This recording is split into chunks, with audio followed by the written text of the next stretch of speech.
안녕하세요. 법무법인 LKB 손주철 변호사입니다. 안녕하십니까. 법무법인 LKB의 정다미 변호사입니다. 김호중 씨에 대한 항소심 재판이 이제 열리고 있는데요. 오늘 그 재판의 실제와 선고 전망에 대해서 좀 살펴보려고 합니다. 1심 선고 내용을 좀 간략하게 한번 정리를 해볼까요? 위험운전 치상, 특가 도주, 범인 도피 교사 이렇게 기소되어서 모두 유죄 선고가 나왔고 검찰 구형은 3년 6개월이었는데 실제 선고는 2년 6개월이 되었죠. 김호중 씨의 변호인과 검찰 측 모두 항소를 한 상태입니다. 자, 1심 선고에 대한 평가가 좀 어떻게 이루어질 수 있을까요? 네, 1심 선고를 보고 저는 개인적으로 제가 판사로 재직하면서 비슷한 유형의 사건들 재판을 해보기도 했고 선고도 많이 해봤는데 2년 6개월을 선고하는 것은 좀 높지 않나라는 생각이 많이 들더라고요. 실제로 음주운전 그리고 위험운전 치사상 이렇게 기소된 사례에서 상해가 다리가 부러지고 어디 머리가 깨지고 그런 정도의 상해가 아니고 합의까지 다 되어 있는 사례들이라면은 집행유예가 선고되는 게 일반적이고요. 심지어 위험운전 치사, 사람이 죽은 경우에도 참작해줄 정상이 있다면 집행유예가 선고되는 경우도 네, 꽤 드물지만 있었거든요. 있습니다. 네. 네네네. 그런데 지금 이 사안에서 합의가 다 되었는데도 불구하고 실형 2년 6개월이 선고된 것은 다소 과하지 않나라는 생각이 듭니다. 그 도주나 운전자 바꿔치기 해서 네. 범인 도피했다는 것 때문에 그럴까요? 범인 도피 교사와 도주 이 부분이 유죄로 인정되기는 했는데 또 그렇다고 해서 항상 실형이 선고되는 건 아니거든요. 근데 김호중 씨 사안은 좀 엄격하게 실형이 선고된 것 같습니다. 저 개인적인 생각이기는 하지만 우리 담당했던 1심 판사님이 아무래도 조금은 경력이 짧고 양형 감각이 조금 부족했던 거 아닌가라는 생각도 들고 좀 여론의 떠밀린 감도 확실히 있는 것 같습니다. 그러면 김호중 씨 쪽에서는 네. 항소했고 네. 항소 재판이 열리고 있으니까 네. 항소심에 좋은 결론 얻어야 될 거 아니에요? 그렇죠. 그리고 항소부 재판부 구성부터 좀 알아볼까요? 재판부는 서울중앙지법 형사 항소 5-3부인데요. 지금 이 재판부에 계시는 세 분의 부장 판사님 모두 법조 경력이 한 20년 넘는 분들이에요. 네, 맞습니다. 저희가 확인을 해본 바로는 2024년 2월에 서울중앙지법으로 모두 부임하셨고 올해 인사가 2월 24일자 예정이 되어 있는데 중앙지법에서는 통상 3년을 근무하기 네. 때문에 네, 네, 그렇죠. 이 재판부에 계속 유임해서 담당을 하실 것으로 예상이 됩니다. 네, 판사님들이 바뀌는 일은 없겠습니다. 그리고 아까 말씀하신 대로 부장판사 3분으로 이루어진 네. 대등재판부입니다. 부장판사 1명과 평판사 2명의 배석판사가 있는 재판부가 아니라 전부 부장판사이고 20년 경력이 넘는 분들이어서 그렇죠. 여론에 좀 떠밀리거나 이런 것보다는 충분한 경력과 경험이 있기 때문에 그에 비추어서 법리적인 판단을 잘 하지 않을까라는 생각이 듭니다. 네. 제가 이 재판부 성향을 잘 드러낼 수 있는 네. 그런 사건이 하나 있어서 말씀을 드려보고자 네, 하는데요. 여러분도 잘 아실 거예요. 롤스로이스 그 사건. 이 사건을 이 재판부 3분이 담당을 했었는데요. 그 뭐 약에 취해서 운전을 하다가 행인을 치어서 사망에 이르게 한 사건이었는데 당시에 1심에서 20년 선고되었다가 이 재판부에서 도주의 점에 대해서는 인정을 하지 않고 네. 감형해서 10년을 선고를 했습니다. 네. 제가 봤을 때 이거 20년에서 10년 선고하는 거는 굉장한 굉장한 사실, 거죠. 네, 네, 용기가 네. 필요한 거거든요. 또 개인적으로도 제가 사실 이 재판부에서 재판을 받아봤는데 변호사로서 말씀하시는 변호사로서 거죠? 제가 네네네. 지난 1년 거의 재판을 받아봤고요. 네. 네, 선고 결과가 1심에서 유죄가 선고됐던 사건을 제가 2심에서 이 재판부에서 맡아서 담당을 했었는데 네.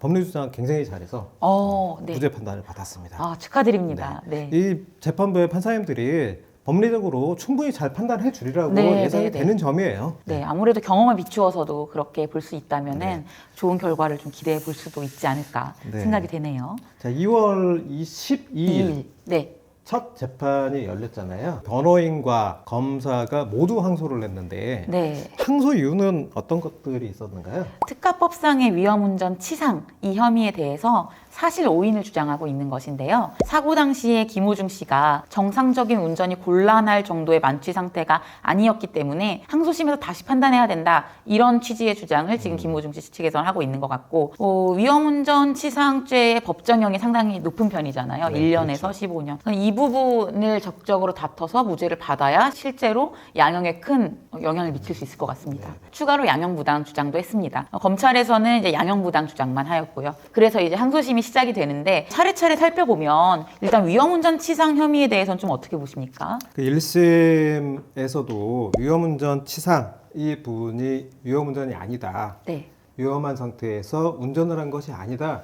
라고 사실 다퉜어요. 다퉜죠. 다투었는데 1심 판결은 당시에 김호중 씨가 걸어가는 모습이 찍혀있는 CCTV 영상을 보고 취한 것 같다. 이 상태면 위험한 것으로 보는 게 맞다라고 판단을 판단을 해버렸죠. 했었죠. 네. 그런데 우리나라 이 위험운전치사상을 규정해 놓은 법조문, 이 법조문에 대한 대법원에서의 네. 수치적으로 네. 예를 들어서 음주 수치가 어느 정도다, 혈중 알코올 농도가 몇 % 이상이면은 위험 운전으로 봐야 한다, 이런 기준은 규정도 없고 없죠. 대법원에서 예. 수치화된 기준도 없거든요. 네. 단지 여러 사정 봐서 정상적인 운전이 곤란한 것처럼 보인다, 네. 이런 정도면은 위험운전이다 그렇죠. 라고 판단하라고 아주 추상적인 기준만 있거든요. 네. 그래서 지금 1심 판사는 위험운전이라고 보기는 봤는데요.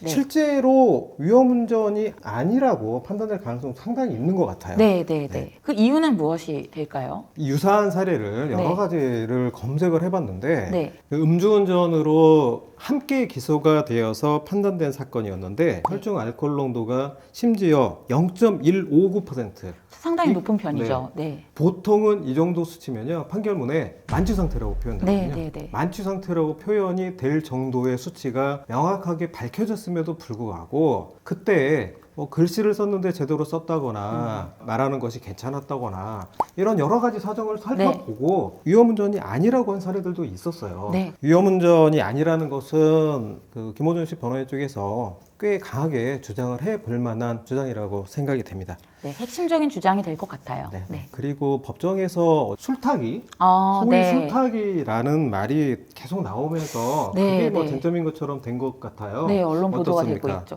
음주 측정을 피하려고 도주 후에 추가로 술을 마셨다 해서 이제 술타기 수법이다라는 쟁점이 좀 있는 것 같은데 지금 변호인 측에서는 일단 김호중 씨가 한 행적이 전형적인 술타기 수법하고 좀 다르다, 그런 쟁점이 아니다라고 의혹을 전면 부인하고 있는 상태죠. 근데 술타기 수법이 쟁점이라는 기사들이 좀 있기는 한데 이게 어차피 음주운전으로 기소된 사건이 아니란 말이에요. 형량을 결정하는데 약간 영향을 줄 수는 있지만 어차피 유무죄를 다투는 법적으로 의미 있는 쟁점은 아니게 되고요. 다만 이제 술타기라는 것 자체가 그 어감 자체도 그렇고 그렇죠. 좀 좋지 않은 네. 이미지를 주잖아요. 네. 그렇기 때문에 재판 법정에서 이 부분이 계속해서 중점적으로 좀 다뤄지지 않게 김호중 씨 변호인 측에서는 좀 변호를 하는 것이 좋지 않을까 생각이 됩니다. 네. 다만 이제 술타기에 대한 것도 처벌하는 법 개정이 이루어지긴 했죠. 네. 네, 2024년 11월에 법 개정이 이루어지긴 했는데 김호중 씨 사안 같은 경우는 법 개정 이전이기 때문에 처벌 규정에 해당하지 않는다. 이걸 좀 강하게 어필을 해야겠습니다. 판사님들 머릿속에 네. 술타기 이게 자꾸 들어있으면 네. 아, 저 사람 술타기 했나?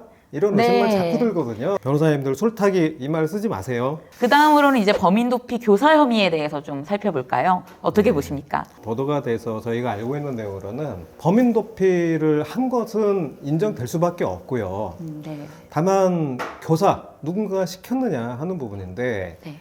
이 부분은 김호준 씨 쪽에서 크게 다투지 않는 것 같아요. 네. 제가 보기에는 개인적인 생각으로는 김호중 씨가 아니라 김호준 씨 소속사의 대표 네. 또는 뭐 뭐지? 본부장 네, 이런 네, 분들이 네. 같이 기소됐는데 소속사에서 이미 내부적으로 결정돼 있고 그것이 전달되었을 수도 있거든요. 네, 그렇죠. 네, 법정 내용을 보니까 김호중 씨는 이렇게 강하게 시킨 거 아니다 이런 얘기를 하고 있는 것 같아요. 네. 그렇다면은 오히려 법적인 주장으로 김호중 씨는 교사, 그러니까 시킨 것은 아니다, 이렇게 오히려 더 강하게 주장해 볼 필요가 있지 않나라는 생각이 드는데요. 네. 김호중 씨 변호인 쪽에서도 그런 부분도 한번 깊이 생각해 보시는 게 어떨까라고 생각이 됩니다. 그렇죠. 일단 물론 소속사 그 대표나 본부장, 뭐 매니저 이런 변호인 측과도 협의가 좀 되어서 서로 입장이 이제 맞는 경우에, 사실관계가 맞는 경우에 주장할 수 있는 것이기는 합니다만은 그냥 방조나 교사 정도가 강하지 않다라고만 주장하는 것이랑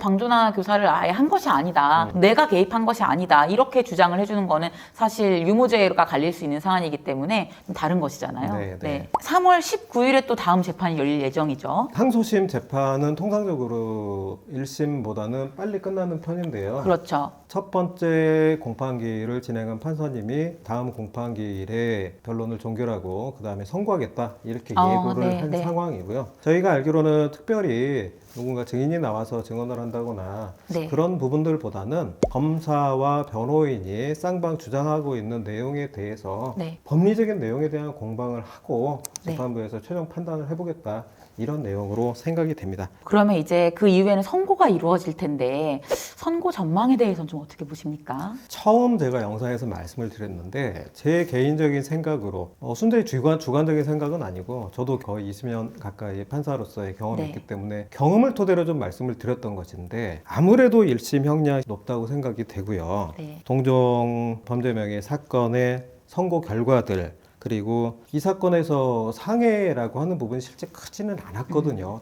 너무나 다행스러운 점이죠. 네, 네, 그리고 네. 택시 기사님과 합의도 잘 되었고요. 네. 그리고 1심 판결이 아무래도 여론에 좀 떠밀려서 형량이 정해졌다고 볼 만한 점도 참작이 될 것 같고 네. 이 법적 경력 20년이 넘는 세 분의 판사님들이 네, 이 네. 법리적인 측면과 형량을 어느 정도 할 것이냐 이런 부분들 충분히 고민하고 판단하시라고 봅니다. 그리고 조심스럽게 말씀을 드려보면 김호중 씨가 이미 거의 9달 정도 네, 벌써 구속되어 그렇게. 있어요. 네네. 3월이 되고 4월 정도에 선고가 된다면 11개월 거의 1년 가까이 구속되어 있는 상태거든요. 네네. 그러면 설령 실형을 해서 추가로 더 복역하게 하지 않는다고 해도 네. 이미 네. 상당한 기간 거의 1년 가까운 기간을 구속되게 했기 때문에 실제 형을 산 것처럼 된 그렇죠. 거죠. 네. 네. 그런 점도 어느 정도는 고려를 해줄 것이고 네. 뭐 집행유예 가능성도 제가 보기에는 충분히 있다라고 생각이 됩니다. 오늘 이렇게 김호중 씨에 대한 1심 선고에 대해서 이야기 나눠보고 항소심 이제 재판에 대해서도 좀 이야기 나눠보았는데요. 궁금한 점이 있으시다면 댓글로 남겨주시고요.